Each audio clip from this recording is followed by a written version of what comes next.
તો બોટાદના લાઠીદળ ગામે આજે હાર્દિક પટેલની જાહેર સભાનું આયોજન થઈ રહ્યું છે। સભાને લઈ પાટીદાર યુવાનો દ્વારા આખરી ઓપ આપવામાં આવ્યો છે। આ સભામાં 50,000થી વધુ લોકો હાજરી આપશે અને આ અધિકાર સભા નહીં પણ સમગ્ર સમાજનું સ્નેહ મિલન કાર્યક્રમ છે તેમ પાસના દિલીપ સાબવા દ્વારા જણાવવામાં આવ્યું હતું।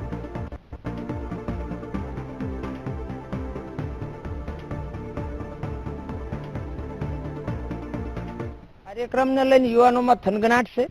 એ ચાહે પાટીદાર યુવાન હોય, કોળી પટેલ યુવાન હોય, દલિત યુવાન હોય, ક્ષત્રિય યુવાન હોય, માલધારી યુવાન હોય, કોઈ પણ સમાજનો હોય, એ તમામ યુવાનો જ્યારે બોટાદ ઉપર મીટ માંડીને આજે જે કામ કરી રહ્યા છે એટલા માટે કે આજે પહેલી વખત બોટાદની અંદર સર્વ જ્ઞાતિનું સ્નેહ મિલન થઈ રહ્યું છે। ત્યારે ગામડે ગામડે તમામ યુવાનો પોતાના સમાજને જાગૃત કરી અને આ એક મહાસમિયાણાની અંદર લાવવાના પ્રયત્નો કરી રહ્યા છે।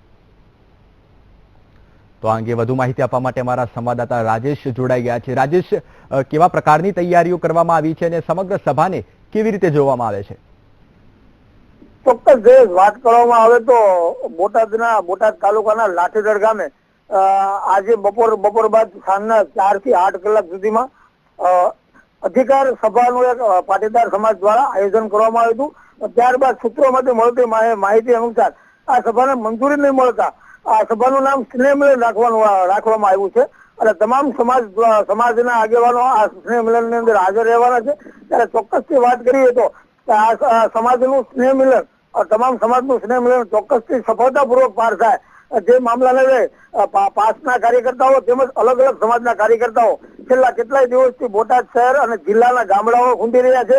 ગામડે ગામડે જઈ મિટિંગો કરી રહ્યા છે અને મોટી સંખ્યામાં લોકો આવે તેવા પ્રયત્ન કરી રહ્યા છે। ત્યારે હાલ ખાસ વાત કરીએ તો આ તૈયારીના ભાગરૂપે લાઠીદળ ગામે મોટી સંખ્યામાં અત્યારથી જ પાટીદારોના કાર્યકર્તાઓ તેમજ અન્ય સમાજના કાર્યકર્તાઓ કામે લાગી ગયા છે। જ્યારે તંત્રની વાત કરીએ તો કોઈ પણ અનિચ્છનીય ઘટના ન બને તેની તકેદારી માટે ચુસ્તપણે પોલીસ બંદોબસ્ત પણ ગોઠવી દેવામાં આવ્યો છે।